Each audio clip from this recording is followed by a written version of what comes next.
broadcasting on Star Worldwide Networks. It's Two Small Biz Guys. And now, here are your hosts, Zen Benefiel and Ray Silverstein.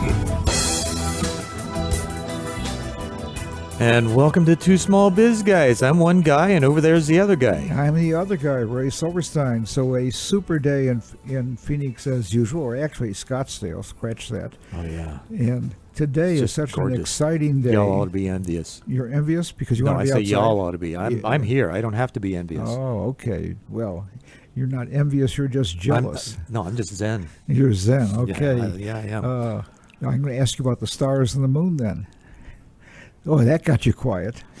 I went to fifth dimension. The fifth dimension. I went into the fifth dimension. Okay. I'm not going to ask now what that I'll be is. back in a moment. Well, it's a good thing you talked about the fifth dimension because we're going to talk about scaling up and getting up and out there. And that's no fishy story. That's right. It's no fishy story at all. Right. So we're talking about scaling up, which is a book, Mastering the Rockefeller Habits 2.0. Okay, that's like up to date. I think it should be now 4.0. But how a few companies make it and why the rest don't. And Verne Harnish and the team at Gazelles are responsible for putting this material together. So we're going to rip it apart, stir it up, share it with you, and have some fun doing so. Right. You never know what we're going to say. That's true, too. But if you're really interested in growing your business, this is a very interesting type of book. But, from my experience, growing business is what I call growth, pain, solutions, growth, pain, solutions. Ad infinitum. Ad infinitum. So when people think that I'm going to grow my business and get more sales, it's really going to be easier. Well, many times it's not easier. So it's really a misconception as to what happens. So we're going to talk about some of the things that you have to do and some of the stages that you go through in growth and some of the solutions you have to put in. Speaking of stages, the guys in the book say there's basically... Did you say stages or sages? Yeah, because we're going to be a sage today. We're sages on stage. No, that's right. I'm in the back of the room. Okay, more like the back of the bus. So there's 4 keys in scaling up. Attracting and keeping the right people is the first one. That's so right. what does that really mean, though? Well, why don't we give them the 4 keys first, and then we can unlock the door and talk about each one. A, B, C, D, E, F. Oh, that's wrong right. keys. Wait a minute. No, not those keys. Okay. Okay. So the second one. The second one. Creating a truly differentiated strategy. Right. And the third one is really a killer. Driving flawless execution. And lastly... Ching, how punny can you get? Yeah, and last one, have plenty of cash to weather the storms. So I find them... Hey, cash is king, quality's queen. Yes, but cash is king, though. Right. Queen rules. That's right. They say having cash is the golden rule, and those who have the gold get to rule. But the aspect here is kind of interesting because if you think about each one, people, strategy, execution, and cash. So when you start off your business, the aspect is, you're by yourself. And once you start to add employees, it's lonely at the top. Right, but also when you're especially by yourself. But as you add employees, it becomes very complex because of the communication between people. So when there's just you, the communication is 1. When there's 2 people, the communication is 2. When there's 3 people, the communication is 6 times. So when you talk to yourself and your answer, that's not included? No, it's only when you answer yourself you got to be concerned. So it doesn't count. And the second person gets suspicious. Right. And the observers too. And when you have 4 people, the multiple is really 24. So it really becomes quite complex when you add 5, 6, So what do you 7. mean by that? When you have 4 people, the multiple is 24. So you've got... Well, if you envision... You got 4 people, so it becomes almost this cube kind of thing with 4 corners that once it goes multidimensional, you've got all these different kinds of relationships that take place. Yeah, but think about a square. So you got a person in each corner of the square. I am a square. So I know that. So the person talks to across to 1, across all the way across the triangle to the bottom, down below. Each person talks in all these different directions. So that's 3. So, but if you take the second person, they talk back to the third person. The fourth person talks to the third person. So when you take each when you take each way of communication and understanding, it really becomes 24 different variations. Right. And when you take 5, it probably grows.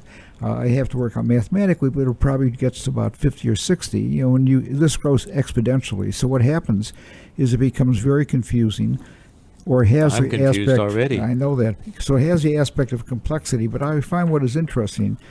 So if you think about people and you think about strategy, so first you need people. Then the aspect is, what is the strategy to Yeah, what do you do differentiate? with them once you have them? Well, not only what do you do, but also how do you communicate with them? How do you make sure that they're all on the same page? So that goes back to core values. That's probably one of the most difficult things to do, because you've got to have to have everybody in line, moving the same direction in order for the company to succeed and survive. Right. So there should be a similar belief aspect, and there should be a goal should be similar. So the aspect. So would that have to do with the vision and mission? It has to do with the vision and mission. And how often do you repeat that? How often? Yeah, because it's like repetitive learning. Everybody needs to have whatever lesson it is, or whatever point in education. It's repetitive learning, and you got to drill it into them. So how much does it take to drill it into them? So how often? Well, since you've been involved in education, how much do you think it takes to get this message across of the values, the mission, the passion? It depends on how well you have garnered their attention. Okay. Well, generally the people who do this find it has to be ad nauseum. In other words, you have to repeat, and repeat. Repeat and three-peat. That's right. And quadruple repeat, whatever. Safe at home.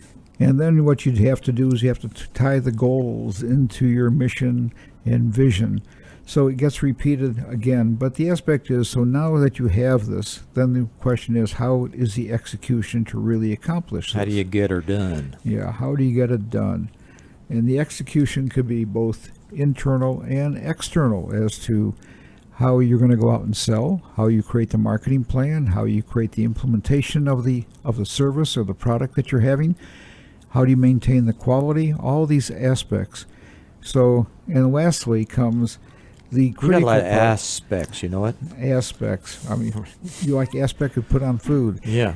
And the last one is cash, and generating cash. And growing businesses generally requires a lot of cash. There's very few businesses. So you got to have cash to generate cash. Right. Well, of course. But there's very few businesses that I know that can grow on their own without having to borrow or have debt or have outside investors, additional investors. It's a very rare occurrence that would happen. So you have to have lines of credit, or you have to have investors lined up or established. So you need all 4 of these increments to really grow a business. Mm-hmm. If you're happy at the level that you're at, no, you don't need all these things, but you always do, in my impression, you always do need good people, unless you want to work 24 hours a day and just do everything yourself. Most business owners, though, their most challenging choice is to delegate. That's true. And why do you think that might be?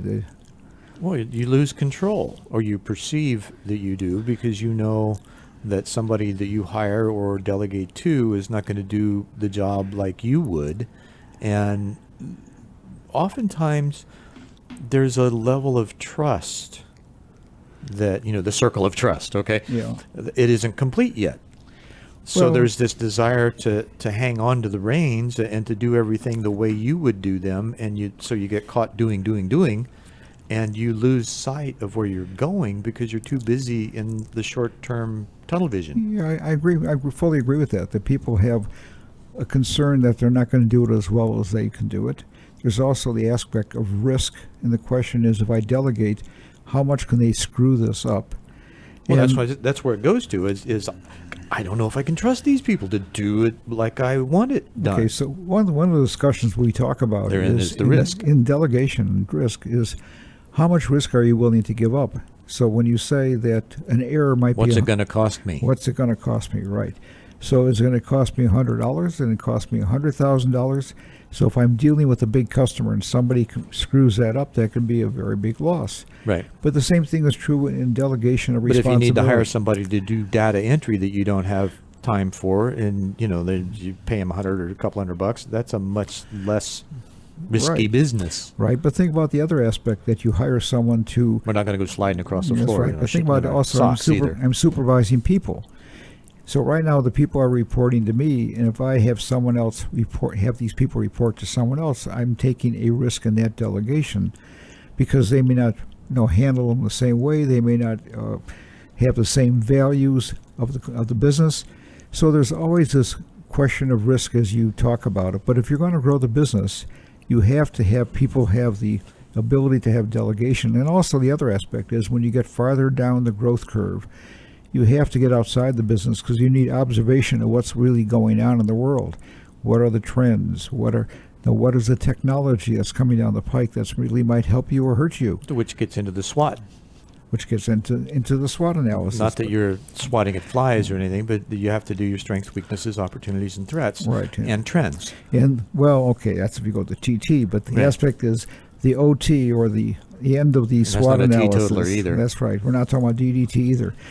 So when you talk about the end of the SWOT, those are all external. The opportunities and threats are things you may not have any control over, but you have to observe them. And you absolutely need to be aware and know what they are, so that you can either avoid if that's what if you're looking at the risk, or engage if it's something that you want to be able to get in front of.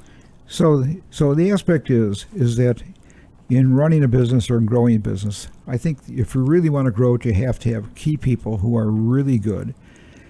Now, there's one person who talks about it in Chicago who talks about, that's you're jingling your Santa Claus with that, who talks the about... plastic doesn't do the keys well. Okay, but he talks about when people hire, they always don't like to hire someone as good as they are, because it's an ego trip. So if you think about when you go down 3 levels... But the real deal is you hire somebody better than you in the area that you need focus in, and you turn them loose. Right, and you also want to hire somebody... Turn me loose. Right, and you also want somebody who's different from you. That's why you're on the show with me. So you want somebody I'm very absolutely different than you, that's for sure. So the aspect is, if you hire somebody who's 80% as effective as you are... You say you're 80? No, if you sell somebody who's 80% as effective, you mess the percent part. Oh, okay. And then that person... I knew you were old. I wasn't sure. And that person hires someone who's 80% as good as they are. You're down to 64% effectiveness on the so you're squaring level. It, or you're... Yeah, some kind of mathematical formula. Right, and if you think about it again, you're down to about 50% at the 4th level. So I don't want to think about it at that point, because it's superfluous. If you need to build your business, you need to follow a more prudent path to do so. So the prudent path is hiring good people. Good people are the key. Back to the point. Right. And then when good people, you can implement the strategy. And also with good people, you get input as to strategy, concepts, ideas, values, whatever.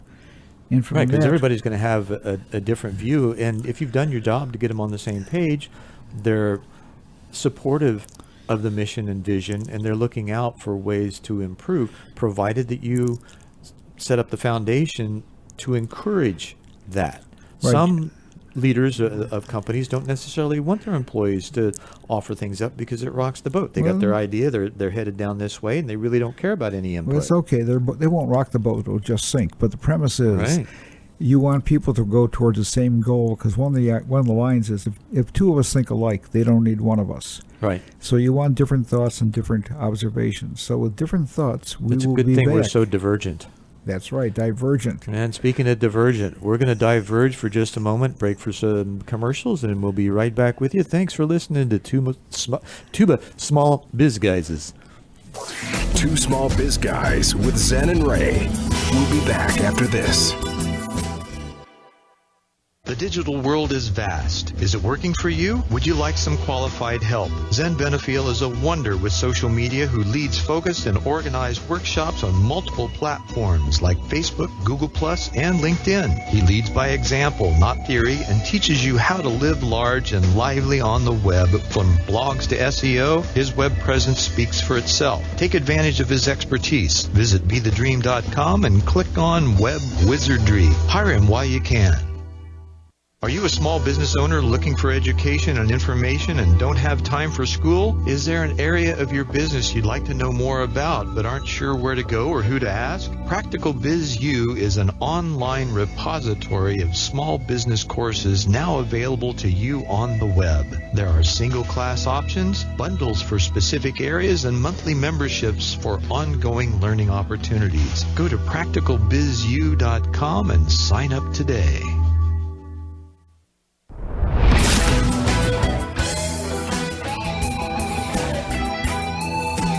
You're listening to Two Small Biz Guys.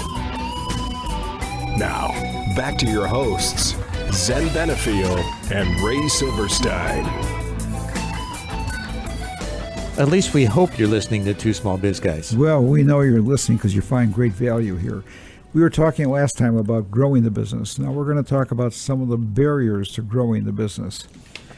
And according to the guys, there are three. There's the areas are leadership, scalable infrastructure, and market dynamics.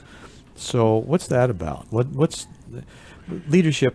You know, that's a term that we throw out kind of euphemistically. But what's it really mean? And especially in the scaling up process, how does it apply? Well, in the scaling up process, they really refer to the aspect of the leadership creating the values that you're going to follow in the organization and having people buy in.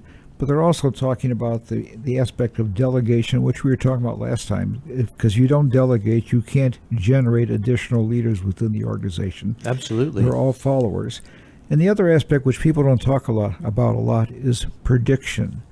And as the leader, you have to, prediction is really the key to future success. So the prognosticator predicts. You want to say that one again? I know. No. I screwed it up the first time. So when you have a business, the aspect is, okay, the premise always in strategic planning is, what is my business? What should my business be? Which is really a prediction. And how do I get there?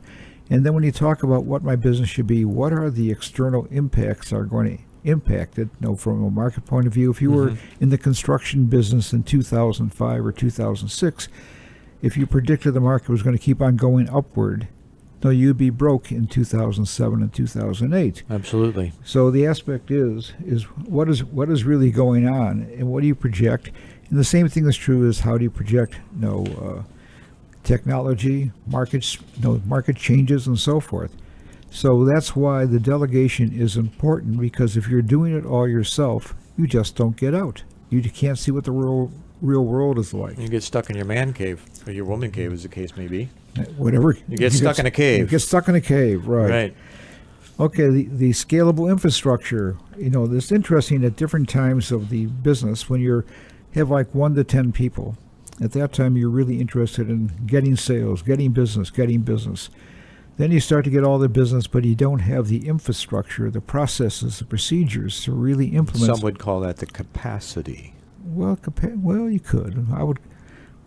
Capacity. But the capacity means that you want to do it on a consistent basis, that you have a You have steady the capability of doing it. You've got the people, places, and things in place to perform. That's the capacity. Okay. Well, that's a different definition than I use, but okay. Okay, well, you're different. But the aspect, I'm different. But the We aspect already know is, that. okay, so you got the capacity, but and let's assume that you're getting it done okay. But as the business grows, it no longer becomes okay. The old line I use, that is a restaurant that has 5 waiters but needs 6, pretty soon they only need 4. Right. Because you don't have the capability to deliver on time. So the premise is you need to have process and procedure. And normally that's a different personality trait than what the founder has, because the founder is driven by sales. And this type of activity is driven by structure. And so it's harder for the leader to really make that adaptive change, because when they get past 10 employees, they're still saying, more business, more business, more business. Right. And yet the process and structures, the systems that you put in place to handle this, you can't just think about it on the fly or come up with it in the moment as you're beginning to grow. You've really got to start with that. It's like we were talking earlier about having those things in place in your business plan so that you know what you're going to do when you reach those milestones. I'm glad you said that, but you're the optimist, because most people don't get that far when they start off with their business plan. Most people don't have a business plan. Well, that's true too, but they'll say, okay, we want to go to market, we're going to get sales, but Then what are you going to do? Now, the definition of an entrepreneur is that when they go in they go on a sales call, and they're selling A, and the customer says, I don't need A, but I need B, and they say, no problem. They walk out with an order for B, and then they say, okay, how do we do it? Yeah, exactly. Where are we going to find it? Yeah, how do we do it? So the aspect is that diverts the business, because that person is very sales-driven rather than process or even profit line bottom-driven. So you have that situation. Then you get involved into, which we didn't talk so much here about, is the aspect of cash. So business owners have to really look to cash flow more than profitability, because if you don't have cash flow, you're going to be out of business. You can make money, but you can be investing money in inventory, capital equipment, holding accounts receivable, and pretty soon you can't cover Pay payroll. your staff, exactly. And that oftentimes, that's really what shuts the doors. I can't pay you guys. I got this building, I got these, places and things here, but I can't pay you. I'm sorry. Could you work for free for a week? No, we don't say work for free. Just say, take home a brick. Right. Just take home the rest wall. Here, have a piece of inventory Depends for on what lunch. that brick is of. You say, have a piece of inventory for lunch. It's okay, no problem. So it depends what you want to do. Oop, I'm making noise banging with my glasses. Yeah. And lastly, we're talking I about... thought that was your noggin. That could be... Then you'd have a hollow... I hear you noggin, but you can't come in. then you'd hear a hollow sound. Okay. Yeah. Do you want to repeat a second course on that? No. No. And lastly, in the barriers is the market dynamics and what is going on in the market, and that goes back to the prediction as to what market are you really in, and also the distribution aspects. So if you were in retail going back to, say, 1995, and someone announced the internet and you didn't see the vision of the internet, there'd be a huge market dynamics as to what's going on. I didn't see the vision of anything then. Well, what were you drinking now? I was dint. So the interesting questions come up. We're going to... the author It's raises... rare that I get to make fun of you. That's quite all right. No problem. Yeah, I do The that all author the time, raises some though. interesting questions. And Yes, they do. And I think that he says these are questions you should ask yourself. So regarding people... Are the stakeholders, which are your employees, customers, shareholders, are they happy and engaged in the business? And would you rehire all of them? Yeah, I think that's the most interesting question of the four that he asks, because, okay, here you are, people... Why would you fire them in the first place? Well, sorry. What he's really saying is that you don't fire them. What he's really saying is you're at a stage in business, and if you didn't have them, would you hire them again? Yeah, right. But would you hire them again? Because you're at different stages. I remember when... years ago, when I can't think of the coach of the Bulls now, I'm having a senior moment. Oh, you mean Phil? Phil Jackson. Right. When he was assistant coach, The Zen man. When he was assistant coach of the Bulls, they fired the head coach because they said, we need someone who can move us from B to C. Our past coach moved us from A to B, and when Phil Jackson became the head coach, they now won 6 championships. So the aspect is that certain people play different aspects in different stages within the business. They have different skill sets. They see it differently. And he was able to handle the prima donna and get the rest of the team to work with him. Right. So the aspect is, who do you need at a given time to move you forward? And that's what he's saying, is that the time I'm at now, is this the team that's really going to move me forward? The team may be good, but they may be good to be if we're going to be a bigger company or a better company. So Sure, because again, you're talking about the capacity for scaling up and the ability that someone has to take on more responsibility. Are they capable of it? Do they have the skill set? And do they have the desire? okay, but it's not only employees. It also has to do with customers. It has to do with your resources, which might be your those are the accountant, external your law things, right? firm, or your suppliers. So if you think about, one of the aspects in a business life cycle, in the early stages, people say more is better. When you get to We say mo better. better. Okay, when you get to the top of the life cycle and it's really prime and peak, you're saying better is more. So in the early stage, if you get a customer who says I want it and they hassle you, you take on the grief and you do it. So that shifts from the cash is king to the quality is queen. Right. So the Right, aspect so- is when you get up there, you say I really want customers. who are God gonna save be the better. queen. That's right, but be very careful now. you really want to get customers who are going to be better customers for you, who are going to give you better margins or give you better distribution or exposure or whatever it might be. So it's also a judgment of customers. It might be again going back to, let's assume your accounting firm. You start off with a bookkeeper or accountant who's very, very good and very good at that early stage, and all of a sudden the business becomes more sophisticated. And is that accounting firm the right one for you? So you have to take a look at your external resources. So it's not just employees, it's external resources, it's your customers, it's even your vendors. Can your vendors ship on time? Well, it's like we were talking about the systems earlier. It's really a holistic system. You need to be able to look at things from multiple viewpoints, and being in the center of it, you're not always able to do so, which also brings in the advent of having a resource like a peer board, like you have. Those are crucial in growth spurts because it allows one to get outside opinions that are a little more straightforward from observation, don't have any vested interest in the country. Yeah, that too. Yeah, that's true. But okay, but it's true. You need to have outside resources, and you need to get outside opinion, and it goes back to the aspect of you have to know your job is to really ask the right questions to get good answers. So starting with that, can you state your firm's strategy simply? And is it driving sustainable growth in revenue and gross margins? That's their strategy question. Okay, that's a strategy question. So if you say, if you can't simply answer what your strategy is, then or if you're in a multiplicity of businesses. What's a simple example of that? What a strategy might be? Well, a strategy would really be, for example, 3M says our strategy or our marketplace is to bring innovative products to the industrial market. Or GE, bring good things to light. Right. So the aspect, that's kind of their byline, but the aspect is that they're saying this is what our goal is, and this is what the type of products we want to go into. We're not going to become a shoemaker. We're not going to get involved in, say, into the... You sure that's not a shoemaker? That's right, into the fashion business. We want to be in maybe hard goods. So they strict their channel of activity. They also talk about what is their distribution format going to be? How are we going to go to market?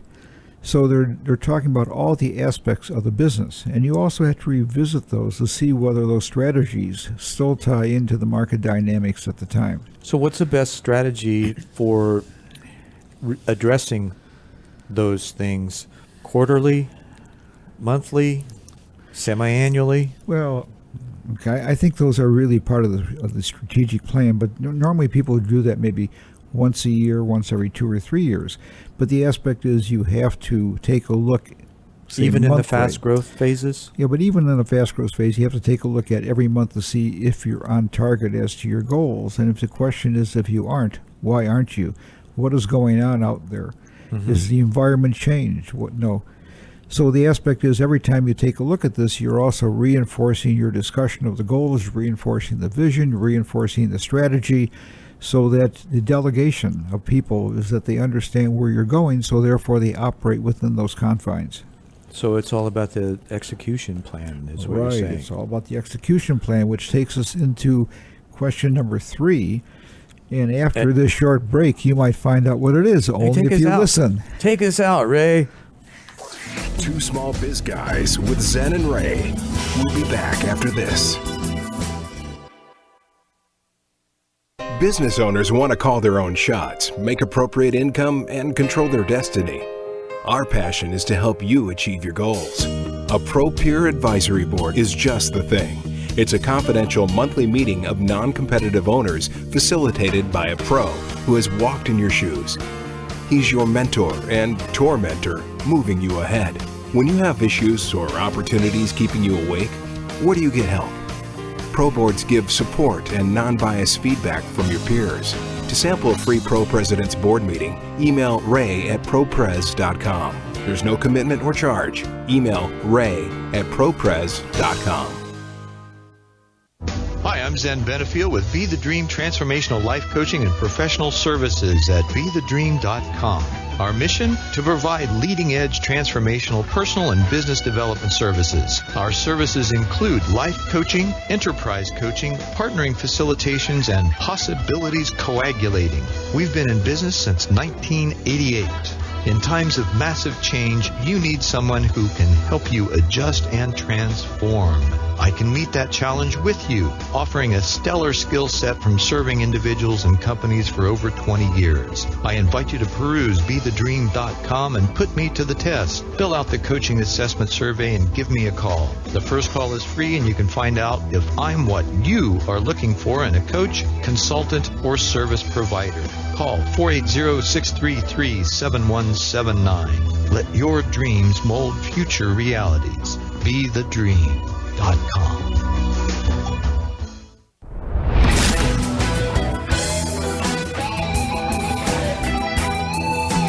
You're listening to Two Small Biz Guys.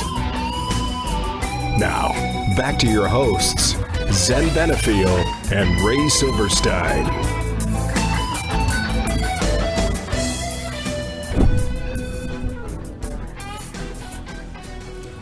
Welcome back. Well, I'm glad to be back. Okay, so that question you were talking about.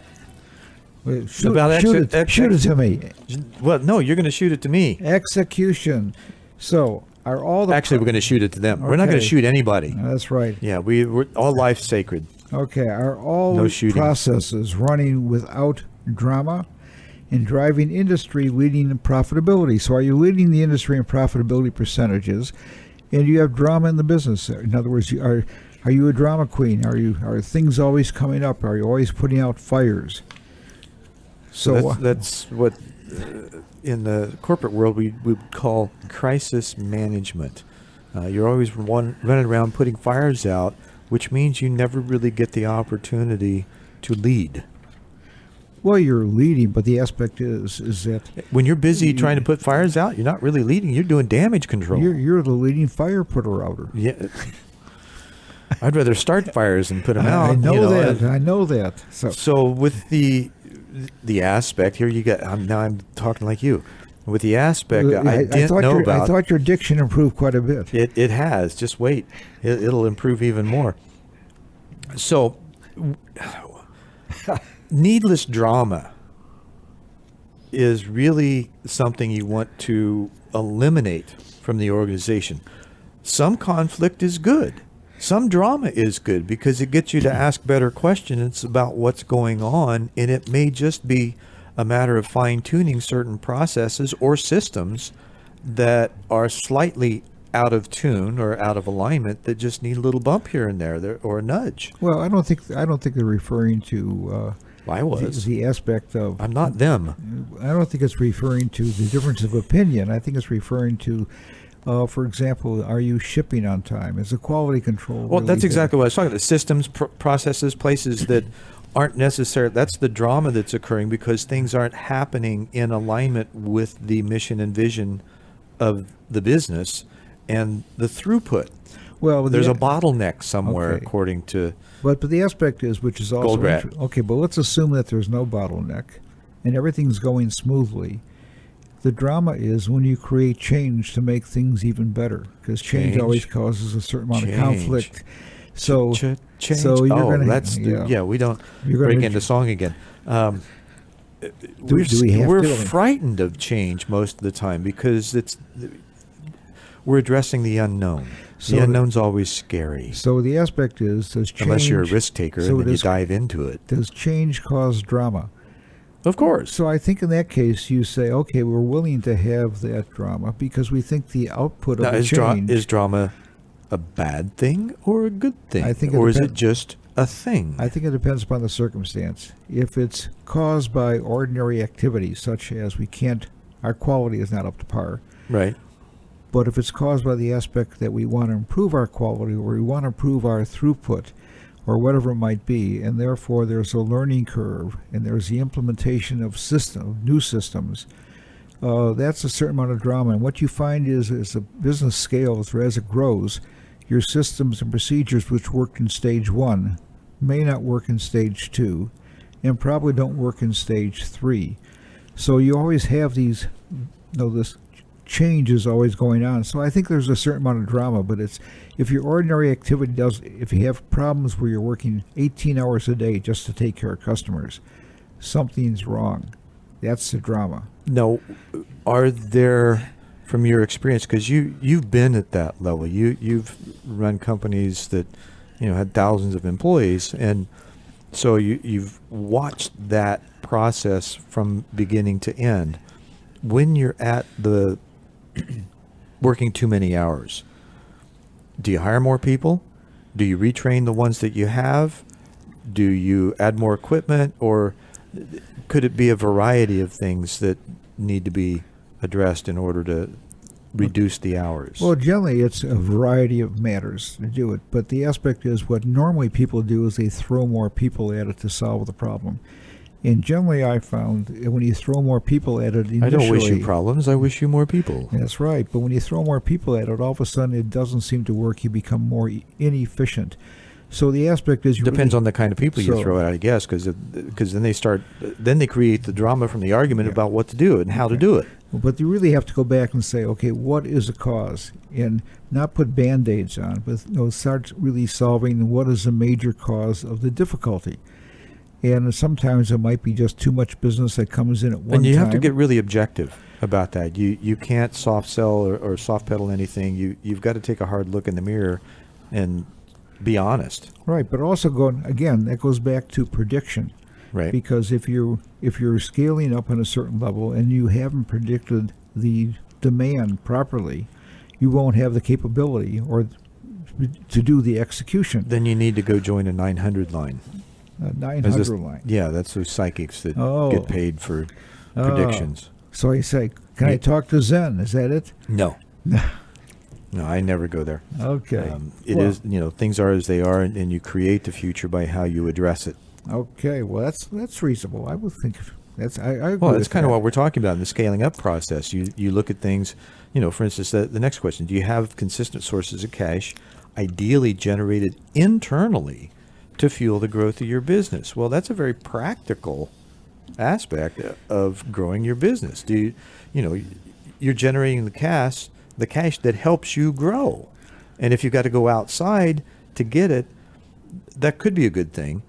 But if you're going outside to get it to plug holes that you've created, then that's not necessarily a good thing. Well, the aspect is, this assumption is that you're generating enough cash flow internally from the activity, which means you have to have a very high gross margin and probably a low administrative or even maybe a low sales cost. So most businesses don't really have that, especially if you're in production of a product. If you're in a service area, you might have it. Because growth in business takes cash. So if I'm in a service business, my biggest cost is going to be payroll. Mm-hmm. And my biggest barrier of growth is going to be accounts receivable, because I'm not going to get paid as fast as I have to pay the payroll. Right. So that's going to be the problem. And the if you're problem. bringing somebody in and you have to train them, then they're not going to be as productive, and you're not going to be producing the amount of cash that you would have you brought in someone that was fully trained and ready to hit the... Well, that's another area of difficulty. It's an area, not an aspect? Okay, great. We're moving on. Okay, but the other aspect is if a person is now in a product situation, you now have capital equipment to put in. You also have the inventory valuation you have to put in, and then you have to carry the receivable. So you got, a cash requirement. So either at that situation, either you need to have banking circumstances set up, or you need to have investors that can come in. So you really have to know, as we talked about before, cash is king. So you really have to have lines of cash set up. Mm-hmm. You have to anticipate. Again, when you talk about banking, we talked about a banker before, I think it's very worthwhile that you go out and you establish relationships even before you need the money. And you even establish lines of credit beyond what you necessarily need at that moment. because you don't have to pay, even if you have to pay for a small amount to have that open line, which in most cases you don't, it's worth it to have that. You don't have to worry about it. The worst thing to do is worry about how I'm going to cover payroll. Okay. So let's reverse it for a moment. Let's scale down to the solopreneur. They have to address things quite a bit differently because they don't have the wherewithal to get the lines of, most often, they don't have the wherewithal to get the lines of credit. They're looking at, okay, how can I gather the funds to take my business to the next level, even if it's just doing advertising and marketing, when they're starting out. So what kinds of things can they do? Do they go to family and say, hey, Mom and Dad, or hey, Uncle Charlie, or what do they do? Well, in most cases, you hit it right on the head. It's friends and family where they get their money. The friends and family plan. And no, this isn't network marketing. Right. I mean, that's generally where they get their money to be in business. And then after they get some track record, they will go to a bank. They should be bankable. Mm-hmm. But it depends. But again, it goes back to the aspect of collateral because banks want to have a means of getting out. Right. And then also banks will look to your cash flow. They want generally, as a general rule, they want cash flow that's 1.25 greater than what the debt service is for that given year. Right. But those are general rules. But so if you're very small, it's a lot harder. So a lot of times... Which means, to me, that you must have a much more detailed plan of how you are going to move forward. You've got to know the steps that you're going to take much more clearly, I would think, than, a larger concern. You can kind of fudge it a little bit when you've got more people and you're a little more cash flush than just starting out. You've got to be really clear at each step that you're going to take. Well, I don't know. I think the smaller fellow. Well, you're old. You haven't been there for a while. Right. But they look more towards the revenue side. You've forgotten about that part. And the big side, when the bigger companies get, when they really use up all their lines of credit, they have major issues. The smaller guy still has possibilities. What they might use their vendors more. Mm-hmm. They might find someone who's going to come and invest. They might factor some receivables. Yeah, they might. Well, that's also lending, but it's more expensive lending. But right. They'll sell accounts receivable, whatever. So it's a way of them to get money, but I grant you it is more difficult because they don't have the credit history as the others have. But that's one of the aspects that you have to be aware of, and it's a barrier to growth. If you don't have enough money, you can't grow. You can grow yourself out of business. So, speaking of growth, let's look at the dynamics of that. And the Gazelles put it in a 4D framework. So there's basically, and this is just running through it, driver demands, discipline, and decisions. So the driver with accelerators, so you're putting your foot on the gas, and it takes some elements, some components of that are critical. Coaching being number one, learning. So, Senge's work in the learning organization is very important. Self-mastery when it comes to coaching. Technology, understanding how to manage that and put it into an accountability system. Well, but take it back to the first aspect when you're talking about, when people generally go into business, because they're very skilled at a certain activity in business. Mm-hmm. They might be a great salesman. They might be able to write great copy. Maybe they're great on doing websites. So they go in because they have the skill set. And as the business grows, all of a sudden they are out of their skill set because they have to get involved with payroll. They get involved with hiring. They get involved with sales. So they get involved in these other areas. So all of a sudden they need coaching. They need support. They need peer boards. Mm-hmm. They need all these things to give them insight into these areas which they really are not that knowledgeable in. So it's kind of like a revelation. And that coach also helps them not only develop a strategic plan, but holds them accountable to it. That's part of the essence of being a coach. Right. Well, the aspect is they need accountability because when you run a business and you own a business, you're accountable only to yourself. Right. And all of a sudden now you have other accountabilities. You have an accountability to make payroll every week. Major situation. And I don't know about our audience, but I know from my personal experience and working with others, when you make yourself accountable to somebody else, you work harder. Yeah, and also you're more apt to achieve it. because you broadcast it. Absolutely. So when you make a promise to yourself, it's a wishful thought. And with the wishful thought, we wish you come back for the next portion. Thanks for listening to Two Small Biz Guys. Two Small Biz Guys with Zen and Ray. We'll be back after this. Two Small Biz Guys with your hosts Ray Silverstein and Zen Benefiel.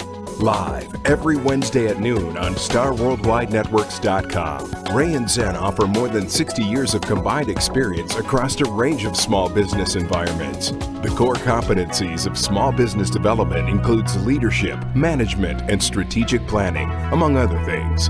And Two Small Biz Guys and their guests will talk about best practices leading to new insights. Join the conversation with Two Small Biz Guys, live every Wednesday at noon and anytime 24/7 on StarWorldWideNetworks.com. As a business owner, have you ever felt alone at the top? You don't have to be. Ray Silverstein has worked with many business owners for over 20 years facilitating peer advisory boards. He is the proverbial mentor and tormentor. A Pro President's Peer Advisory Board is a confidential monthly meeting of non-competitive owners that give support, feedback, and knowledge. They know the adage, all of us are smarter than one of us. He has walked in your shoes, having owned and sold 2 companies with sales in excess of $60 million and approximately 1,300 employees.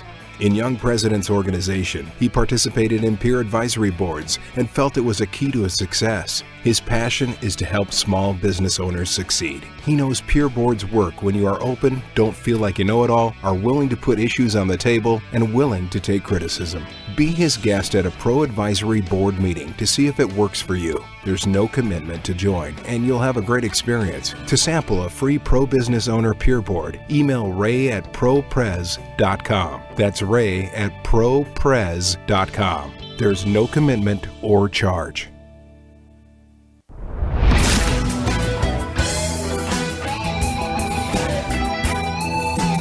You're listening to Two Small Biz Guys. Now, back to your hosts, Zen Benefiel and Ray Silverstein. Welcome back. Before we took the break, we were talking about putting the pedal to the metal with drivers and the accelerators, specifically about coaching. The next piece of that is the learning. So it's continuous business education, something that a lot of business owners tend to shy away from, and yet is probably one of the most important elements of continuing the growth of the business, because you've never been there before. And also the aspect is they don't know what they don't know. Right. And that's what I'm saying. so- You've never been there before. You don't know what you're going to need. So it's best to go talk to those that have been down that road before and holding their hand back, providing materials. It doesn't necessarily mean that you're getting book education. We were talking earlier about, you can be an educated idiot. That's right. Well, Right. you're talking about kind of And here I'm sitting over training. here with a couple master's degrees in business, and I'm an educated idiot in some places. I hope not. I didn't But- say that now. You notice I didn't say a word about that. Yeah, I know. Well, I'm willing to self-reveal. That sometimes I feel pretty stupid, Okay, well, it's a smart but I man. know nothing, I'll put it this way. which it's a gives me the ability to know much more. It's a smart man who knows what he doesn't know. Yeah, And Ooh. with that, we'll move on. that sounds like prognostication. Prognostication. So we were talking about the next aspect, which is demands. What is the balance of the business? And primarily, I think what is the reputation and the branding of the business, and really but also they don't talk about in this imbalance. In running a business, you need a certain amount of balance in and outside of the business, and a lot of business owners don't have that balance. The business What do you mean by becomes that? a child. So you need to have time for yourself outside of the business. Yeah, you need to get You away. need to have that. Oh, I think that's called work-life balance. Right. Thank you, Coach. You're right. You're welcome. So how do you achieve that? Well, you take some time off. I mean, you've got to step away from the machine, right? You've got to go out and do things. I had a client not too long ago that was a financial advisor and was really stuck. So, he was working 60, 70, 80 hours a week, had a wife and two skids. Yeah, 2 skids. And that's right. what it turned out to be. His marriage went on the skids, and it just got away from him because he didn't know how to walk away and spend time with them. Well, he didn't know how to delegate, is what it comes down to, and he didn't know how to take risk. He felt that nobody could do it as well as he could. He didn't know how to And- say no. There was nobody to delegate. He had clients that were demanding on him, and he allowed that to take precedence over his family. Well, but in that situation, he didn't know how to create the handoff, and he didn't know how to look for a qualified person to work with him Right. that he could hand off to. So the aspect So he is- was in that scaling up phase that he failed to recognize and make the right decisions, hire somebody right, to or offload whatever. the things that, yeah. So the aspect is, that, and the premise is that a lot of people are so egocentric that they think no one can do it as well as they can, as we talked about before. And they also believe that I have to do it because they only want to work with me. But you have to develop risk, and the other premise is if you do it all yourself, you're only going to be as busy or big as you are, because you have no leverage. In business is always a question of leverage. How do you leverage up on the organization? Oh, but if I could only clone myself. Well, people aren't, as we talked about before, people aren't going to be as good as you, but they have other aspects which might be even better. So Right, which, the next thing which we also we're talking about, because we got to move along because we're in our last 15 minutes, oh, right, disciplines. discipline. And I think discipline is really one of the major keys, because you have to have this aspect of routine Yeah, you develop routines. and procedure. Which priorities? You look at the qualitative and quantitative data and make your choices from that. You have particular rhythms. Right. Now, Mr. Harnish, he has a very strong belief in what he calls rhythm. And the rhythm primarily is taking the qualitative and quantitative data, and every week, every month, every quarter, every year, talking about what are the results, are we on track for our goals, and how do the goals all fit into the vision, and how do they fit into the core values. So it kind of turns into the heartbeat of the organization. Right. So it's a question of And timing. as long as it's beating properly, then you've got a good rhythm. If you get out of that rhythm, then So he's you're out of whack. right. So he spends a lot of time talking about rhythm and talking about this discipline or this routine of reviewing where you are, how you're going to Daily, get weekly, there. monthly, Right. annually, and specific areas during that considerable. And when period. you take an organization, most organizations really talk about, oh, we screwed up on this, or you screwed up on that. They're not really talking about the goals, and not really talking about the rhythm, and they don't talk about it on a frequent basis. Now, I used to have one fellow in one of our groups. He just sold his business for $70 million. And when he joined my group, he had 5 employees. And every morning they used to have a meeting of the major supervisors. It was a stand-up meeting. And they used to have an egg timer. So each person used to have This was report. after the 5 employees. This was Okay, so he grew to how large? Well, A he had couple hundred? A couple hundred, right. Okay. So he would have his major people, and every morning they would stand up, a stand-up meeting. And And they'd have a stand-up. And that's right, they have a stand-up. It wasn't a stand-off, it was a stand-up. Yeah. And they so would they turn- get 2 minutes on stage and Right. perform. So they have an egg timer they turn over. So within that time, you had to give an update as to where you were, or where you were going. Did it include an icebreaker? No, it is, if you didn't get it done on time, you had egg on your face. So the aspect Okay. clear was you had to get it done on time, but it was a routine, and it was something that was designed to take maybe 10, 15 minutes a morning to get done. So everybody knew what was going on. It was an aspect going back to the communication, to moving forward and setting the routine. This is my time. Stay away. Don't bother me. No, this is my time. Join me in this discussion, is what he's saying. Oh, But okay. And the last one is really decisions. And we talked a little bit about this before, and that is asking the right questions and having resources to basically give you answers to those questions. And oftentimes those questions don't come until you have to address situations that are out of line or problematic, or you're experiencing some drama, and you got to understand why Right, in order to fix it. right. And the aspect the fix isn't always to talk about the Band-Aids. It's to talk about what is really the root cause of the situation, Well, who was which it means that you got to said- drill deeper. Yeah, who said that, when there's a problem, I think 95% of the effort about the problem and 5% about the solution. And I don't know if it's Einstein or somebody like that, but you really analyze what's going on, because if you don't learn from it, you're going to repeat it. That's right. We talked about that before, Pete. Repeat and three-peat. That's Absolutely. right. So we're talking about true leadership, and let me just talk about one thing which I think is really interesting. He talks about the aspect of delegation, and I think this is an interesting thought. He says, when you get up to 10 employees, the founder must delegate activities in which they are weak. When you get up to 50 employees, they have to delegate activities in which they are strong. From 50 employees on up, senior leaders must develop additional leaders throughout the organization who share the same values, passion, and knowledge of the business. So I think it's very interesting. He talks about when you're very small, you bring in people and then you give them responsibility for and where you you're grow weak. And because you're forming a family unit, and each of you are learning about each other. But that's the easy part to do easier because you say, here's Zen, I know nothing about social media. You have it, here's the responsibility, here's what I want, the results, and so forth. When I get to a point where you say, get more employees, all of a sudden I don't have the time to do it all myself, like your analyst that you talked about before, the financial analyst. And all of a sudden I have to give up things which I'm very good at, I'm very strong at. So I'm reluctant to do that because of the skill set. And they won't do it as well as I am. So it becomes a very interesting portion when you get to like 25 to 50 employees as to having to delegate those areas that you're strong in. And the last part is, how do you get all your senior management to be on the same boat? And that calls back what you were talking about before, this repetition. And we're all in relationships on the ocean of emotion, looking for safe harbor. Oh my and God. So, sometimes Where do I book my cruise? Yeah. Oh. Pablo. Talk to Pablo.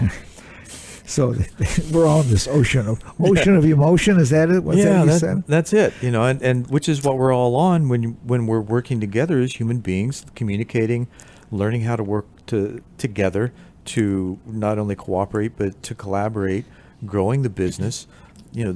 As we both know, and our listeners are, I'm sure, are well aware, people are the greatest resource. If they're not strong, if they're not capable, if they're not communicative, if they're not able to take constructive criticism and grow through the process, of course you have to learn how to give that too, then there are challenges that may be insurmountable. Okay, my closing thought is I'm just glad you didn't say we're on the ocean of motion, because that's enough to make me sick. But yeah, well, hey, we're boat rockers, so we're boat rockers, you got a pretty okay. strong stomach. You can hang out with me. I guess I have been, so that's proof of the pudding. But the aspect of this was a very interesting type of concept of the scaling up, and I think no matter what size your business is, there's a lot of information as to the pain to avoid and how to identify that pain. And speaking of information, go to our website, twosmallbizguys.com. Go there right now, or whenever you can. And we'll have this information in the form of a downloadable PDF that you can fill out a form and get a download immediately afterwards. And we thank you for listening to Two Small Biz Guys. I'm Zen and Ray. And we're out of here.